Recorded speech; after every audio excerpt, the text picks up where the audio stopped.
what's up, everybody? Isaac here, Civil Engineering Academy. Excited to be with you on another podcast episode. Today, I have an awesome guest. But before we get to him, if you're ever interested in passing your FE or your PE exam, definitely check us out, civilengineeringacademy.com. Got some good stuff coming. We know the exam and the specifications are changing on the PE coming in April, and our aim is to have our courses updated as well to meet that. So we're excited about that. That'll be coming up, and we'll talk about the changes to the specifications in a variety of different ways as well to make sure you're prepared for that. But definitely check us out, civilengineeringacademy.com. You can also get free YouTube videos we produce for practice problems. Those are always free for you, and we love making those, but you can get a lot more in our courses, so definitely check that out as well. Anyway, today's guest I'm excited about. His name is Mafuzul Mashud, and he's actually in New York, so we talk about what civil engineering is like in New York. He shares his tips on passing the PE exam. He works for a great company called T.Y. Lin International, and he's got a fantastic project working on retroing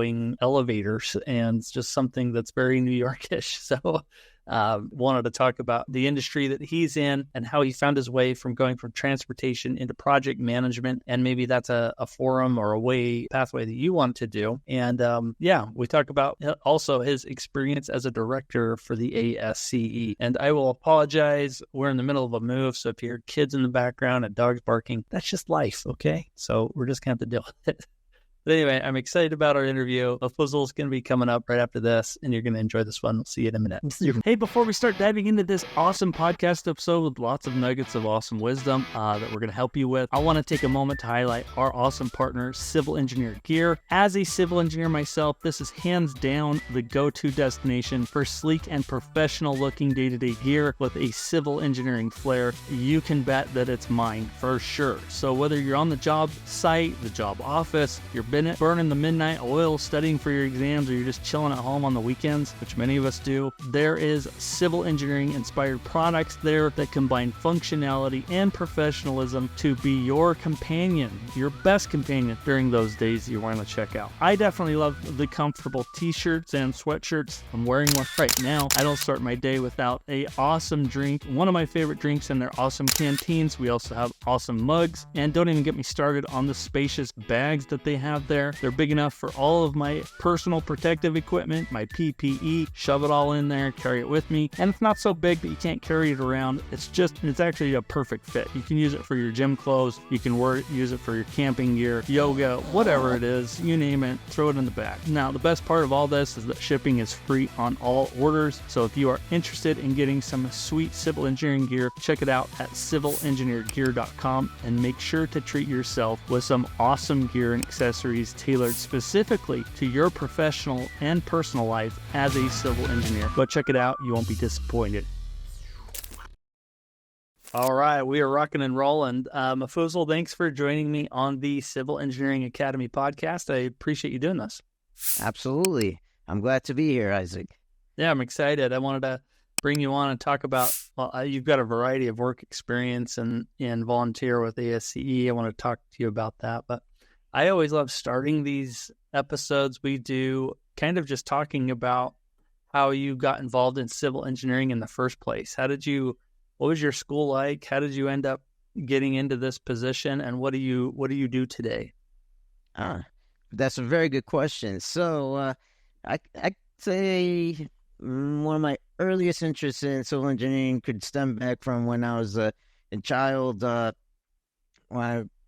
In the fourth grade, one of my teachers gave us an assignment where we had to use some milk cartons and build like a little skyscraper. So I basically used some milk cartons and built something like the Chrysler Building. And since then, and maybe earlier, I was always interested in construction, civil engineering, and whatnot. Like growing up in New York City, you see construction everywhere all the time.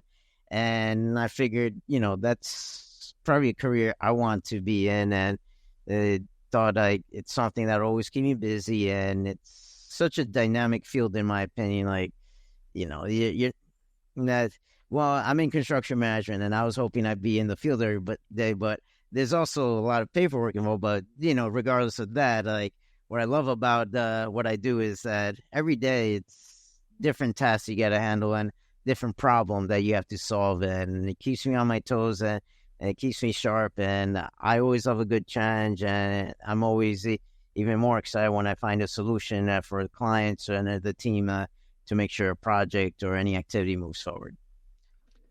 That's awesome. So, I guess a couple questions. Take us through a little bit about where you went to school, and then you mentioned you're in project or construction management. Mm-hmm. What kind of projects are you actively working on? Yeah, so I went to school at NYU Tennant's School of Engineering and studied civil engineering there. Got my bachelor's in that.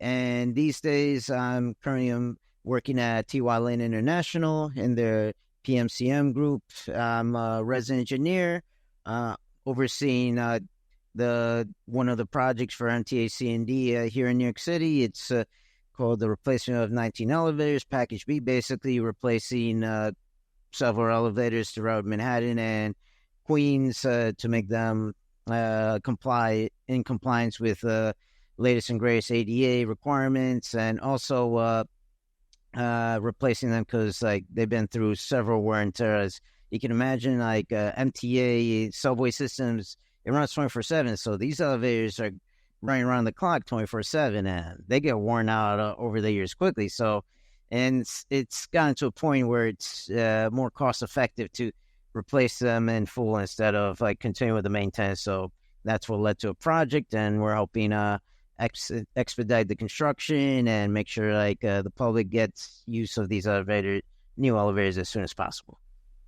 That's awesome. I'm curious, what are some unique challenges of working in New York? I don't know, a lot of cities don't have as many elevators, and you got all the big buildings, a lot of skyrise stuff going on. What are some unique challenges that maybe you've seen working in New York? Oh, yeah. So one of the biggest challenges in New York is the amount of coordination that's involved with the different utility companies, public agencies, and whatnot. I got a good story on regarding a project I worked on a few years ago in Astoria, Queens, which was basically a project for New York City Public Housing Authority, or NYCHA, and basically in these buildings which were flooded and impacted by Hurricane Sandy back in 2012, the scope of the work was to take all the electrical rooms in the respective buildings, which were originally located in the basements, which led to them getting flooded and all the tenants losing their power during the hurricane. To basically, NYCHA decided because of that, we're going to put together a project and build these new electrical rooms on the rooftops of the buildings. So, it's easier said than done. There's a lot of coordination we had to do with the electric utility provider, which was Con Edison here, and the architect and engineer record put together design and everything. And, we start construction, contractor was rocking and rolling. 1 year into that project, all of a sudden we saw Con Edison start digging up and replacing the gas lines. So the project, the design was for 3-inch gas lines. They upgrade to 4-inch gas lines. And because of that, it led to, let's just say, a very big change order. And basically, for lack of a better phrase, we went back to a drawing board, put together a whole new design. But I think of that as a good example on one of the challenges in New York. There's all these agencies working on top of each other, but unfortunately, sometimes they're not communicating with each other and not coordinating with each other when they're working on top of each other. And it could lead to costly errors or mistakes, if you will, when in New York City construction. Yeah, that's kind of a big one. I wonder where the slip up was. A lot of times it's communication, right? So yeah. I, for an example like this, I'd say communication. And then I guess on the current job, one of the hurdles, in my opinion, is with a lot of the agencies, there's a lot of bureaucracy and coordination. For example, one of the stations, we needed to before we were able to proceed with disabling a fire alarm control panel, to proceed with demolition for the elevator and whatnot, we needed to get signatures from like probably a dozen people, and it took us literally, I'd say more than a month to get the signatures, but to actually turn off the fire alarm, maybe less than an hour. Like, yeah, the bureaucracy can be insane sometimes. Took 6 weeks to pull the alarm off. Yeah. Sometimes I joke with some of my colleagues, maybe it's quicker if we just like, turn it off, and then the right people will come, and then we'll tell them, oh, yeah, it's for our work or whatever. Like, That's for forgiveness. yeah. I've always seen those pictures of New York when they tear up a roadway and you see every utility that's under the ground. That's another insane thing too, Isaac. Like, it's too much to ask, I guess. But another challenge is I wish we had more convenient access to like as-built or a complete set of drawings from legacy projects and whatnot. But unfortunately, that never seems to be the case. And every project I've been on, we had to do like extensive field surveys to figure out what exactly is out there, because it's nowhere to be found. Tearing it up. Yep, pretty much. Yeah, I'm in Utah, and sometimes we do that too. And sometimes it's hard to find some drawings, but it's just interesting to me that a lot of utilities have these clearance requirements too, of being separated so far from each other. And right. Times when they cross each other, whatnot. And it just seems like New York, when you see pictures like that, it's just kind of, they just make it work, I guess, whatever it takes.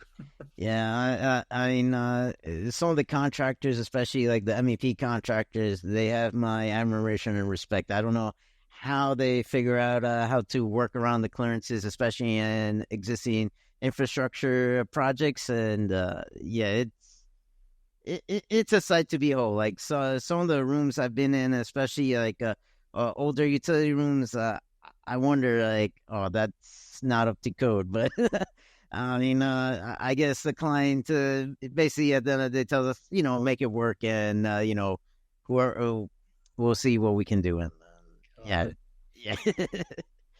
Has there been a favorite project that you've worked on? So one of my favorite projects. Oh, I have a silly answer for that one. That back one of my first jobs after I graduated was a very simple job. I was basically helping this transportation engineering group out in Long Island with a sign inventory project, and essentially me and two of my buddies from college, 3 young guys, were basically walking around this town in Brookhaven, Long Island, going down every single street intersection, and just making note of what signs that town had. So basically, I got a lot of steps in, good exercise. Inventoried how many stop signs, chevron signs, whatever you could think of was in that town.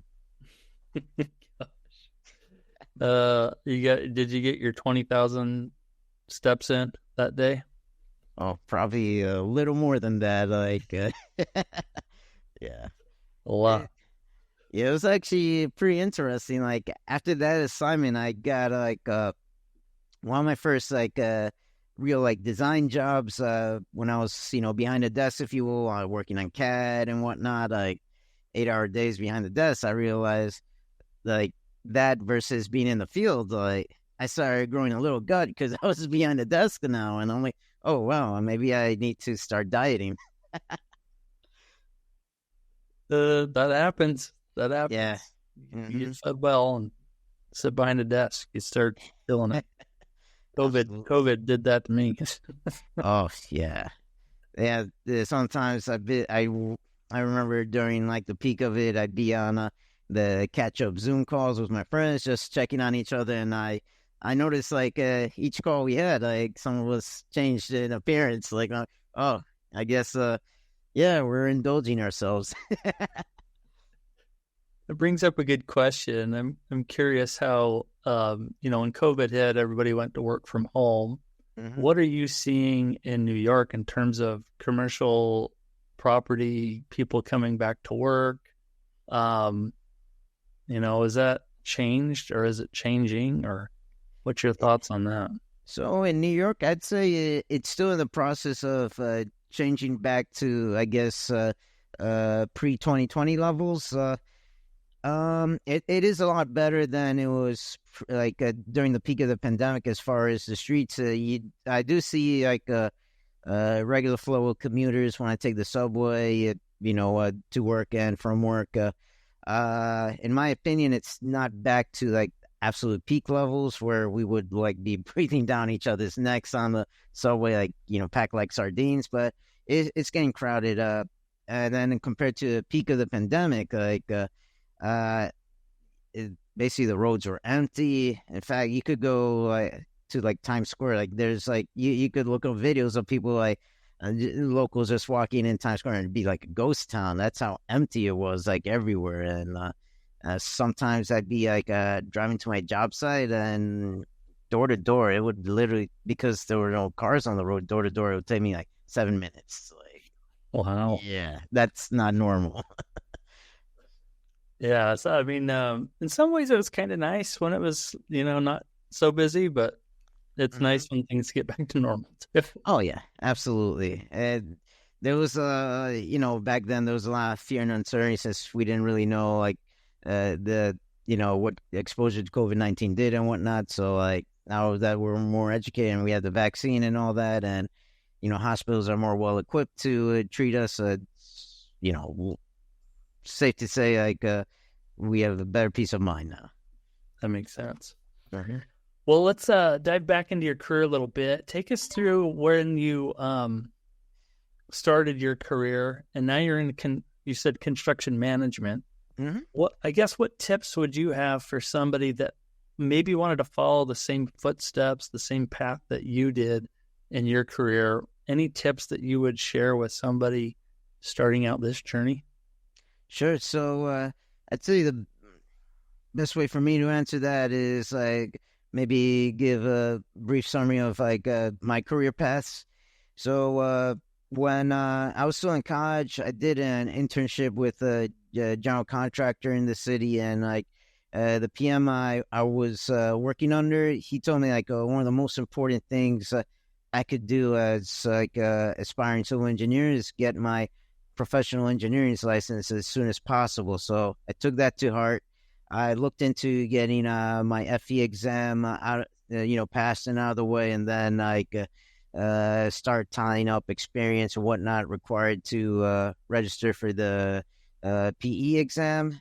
And to better help get that experience, I figured after I graduate college, get like a very explicit, like, design-oriented job. So I figured I'd get into transportation engineering, which is what I pretty much did. Got my 4 years of experience under some terrific designers out in Long Island that specialize in transportation engineering.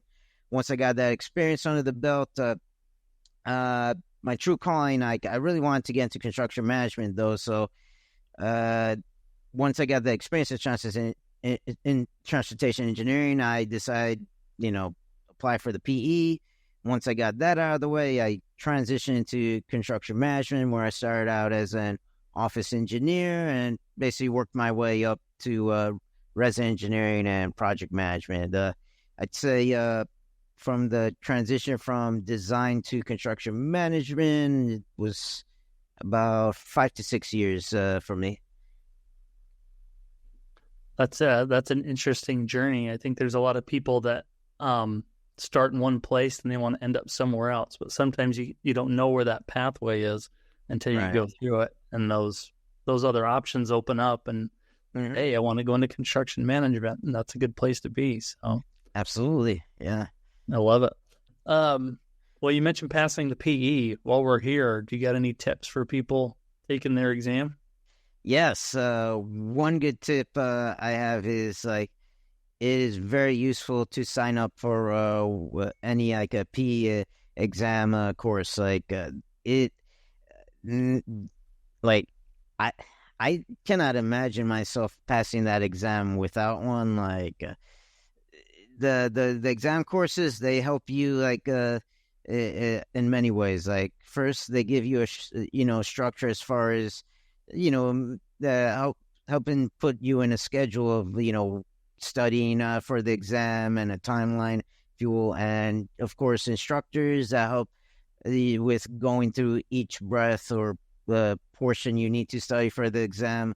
I know since I took it, it's changed a lot since then, but still, it's still very useful. And whatever focus you're gonna take with regards to exam, like it will pay dividends to take any exam course with regards to taking the P exam.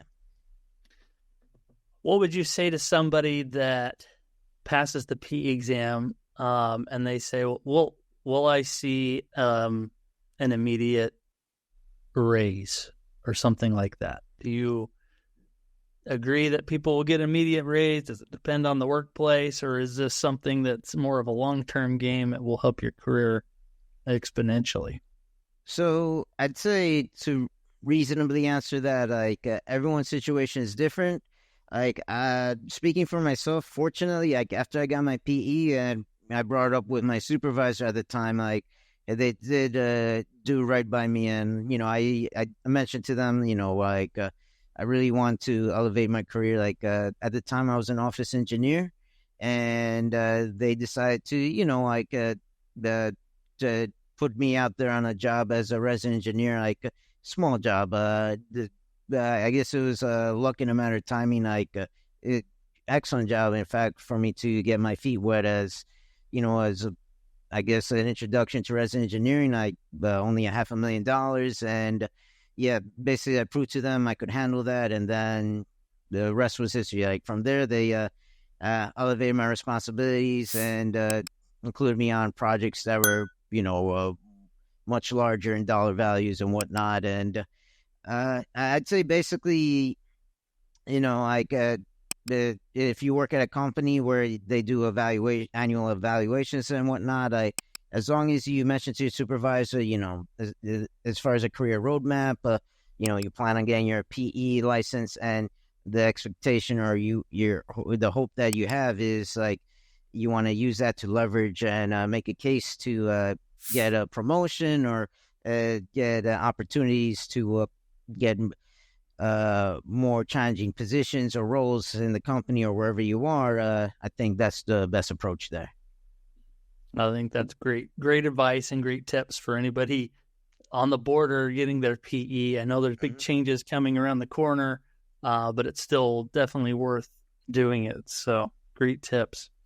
I wanted to talk a little bit about your experience with the ASCE and what you've been doing there. You're still a director there, is that correct?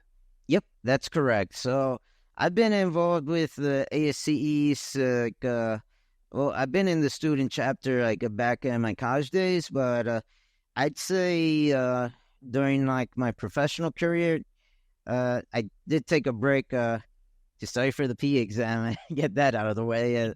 But after I got my PE license, I decided to get very involved with ASCE. And I'd say since 2017, I've been involved with like the younger member forum at first, and now I'm involved with like the Met section board at large here in New York City.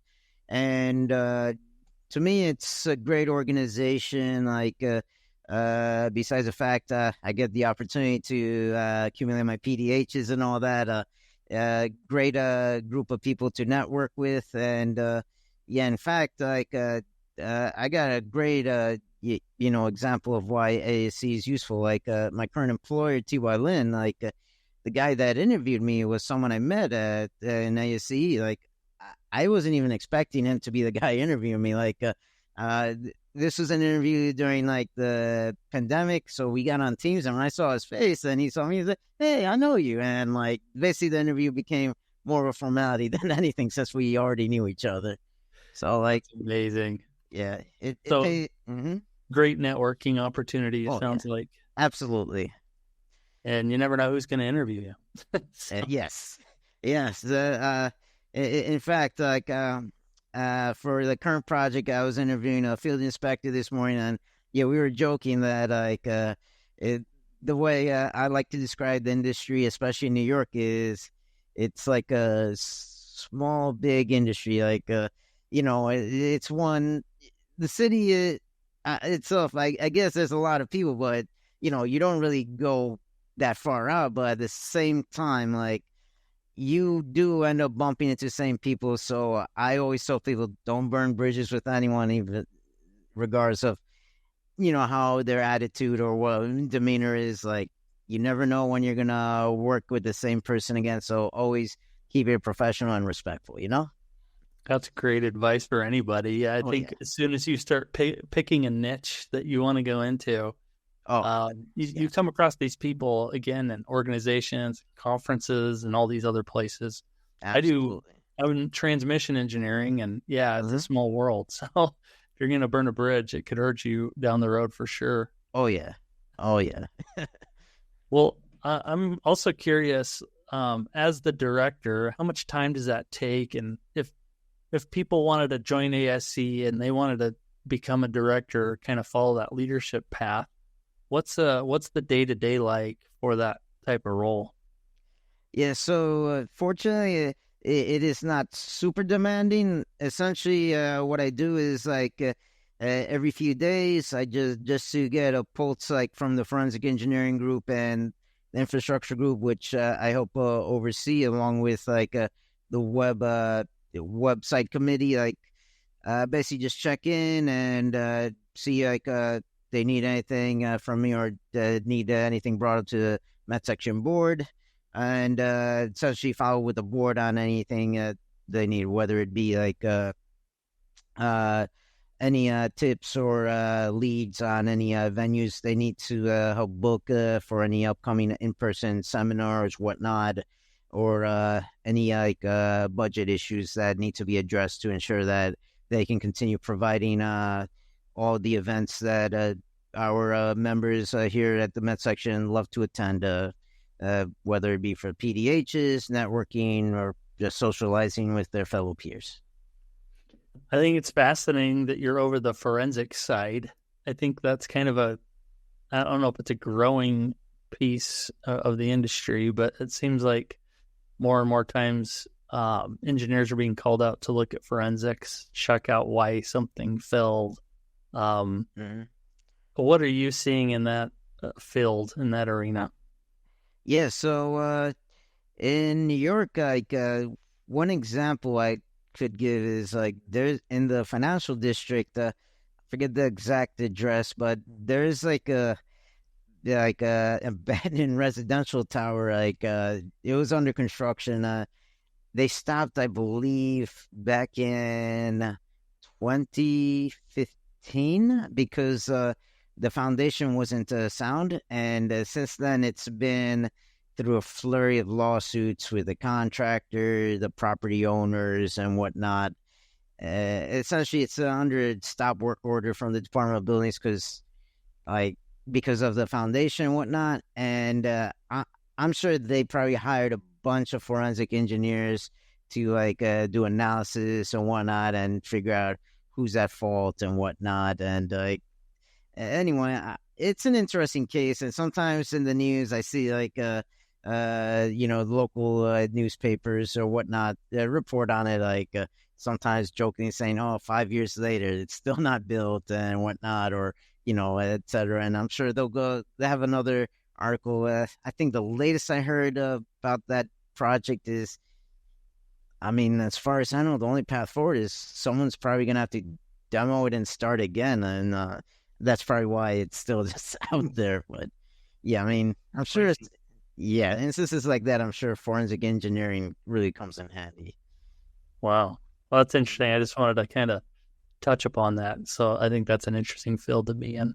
The ASCE always produces salary reports, and a lot of people are always curious, I think, about where the best place to work is in the country. I'm curious, you're in New York. Could you describe or maybe give a ballpark range for a starting engineer in terms of salary, or what does it look like when they're 5 years down the road, maybe what it looks like 10 years down the road? Do you have any feel for that? Yeah, so I'd say these days, especially, I guess inflation might be a contribution too. Like, I've been seeing like starting salaries for engineers have been a lot more competitive in New York City. Back then, like when I first graduated, I think, what I started out it's like a far cry from what a entry level engineer gets these days. So it's a very competitive field, and I think it's gonna get even better for like anyone that wants to pursue a career in civil engineering. I'd say off the bat, someone starting out could if they have a great academic background and are looking for an entry level job in New York, they could easily maybe potentially get a career like starting at like maybe a 90 to 100K or something like that. Makes sense. I know cost of living is more in New York. So that's a contributing factor as well. Yeah, there's always that. So it's always interesting to hear kind of what that starting point may be, and I'm sure it's up from there. So it's a great world to be in. I think there's the demand for civil engineers is very, very high. Oh yeah. There's like no shortage of work. So yeah. Anyway. Yeah, my supervisor always tells me if I know any good people, to let them know. And I mean, I know people, and sometimes you have to think about it too, because it's my reputation too. But basically, what I'm saying is everyone's looking for somebody, I guess. Yeah. Yes, everybody is. So, well, this has been a fascinating conversation. I appreciate you jumping on and doing this. Is there any last piece of wisdom you'd like to share with our audience? Yeah, I'd say one thing I'd say, especially anyone that wants to eventually become like a project manager or get into project management in the industry, get a lot of practice and experience in time management. Look at it as you have 8 hours in a day. Like some people I've noticed, like among my peers and other people, they get carried away sometimes, and I feel it's because of poor time management. Try to whenever you have a meeting scheduled or whatnot, try to stick to the agenda. Don't get sidetracked. If the meeting's 1 hour, make sure it's a 1 hour. Don't let anyone sidetrack what the focus of the meeting is. Otherwise, that 1 hour meeting could become 4 hours if when you talk 15 minutes on each agenda point. So time management is important, and especially if you're running a meeting, make sure to be firm and just stick to the agenda. Perfect advice. We'll go ahead and end it at that. Mafuzul, thank you for doing this. Appreciate you jumping on. Absolutely. And hopefully we chat in the future. Yes, absolutely. Thank you for having me on, Isaac. It's been a pleasure. See ya. Bye-bye.